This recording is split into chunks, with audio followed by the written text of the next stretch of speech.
Hi guys, for today's video, gagawa po ako ng tuna. Nalalagyan ko ng harina. Wala naman akong fresh na isda, kaya gagawin ko itong tuna, gagawin ko fish ball. Yan na po, slice na to. Slice ko na po yung onions, garlic. Binuksan ko na din yung tuna na imimix ko. Tapos, ni-crush ko po yung carrots.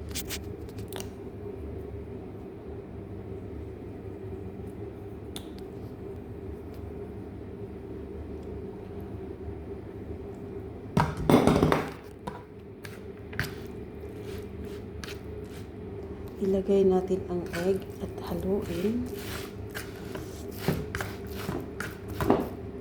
Ngayon, maglagay na ako ng mantika at naglagay na din ako ng kawali. Kalaha ba to?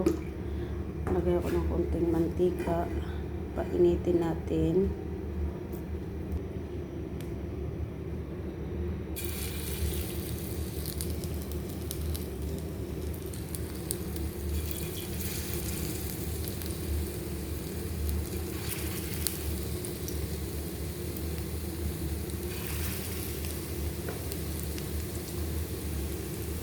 Ito na nga, ito lahat kung nalunod ko siya. Pero dapat mahinang apoy lang ha. Mahinang apoy. Ito na, luto na. May ketchup ako.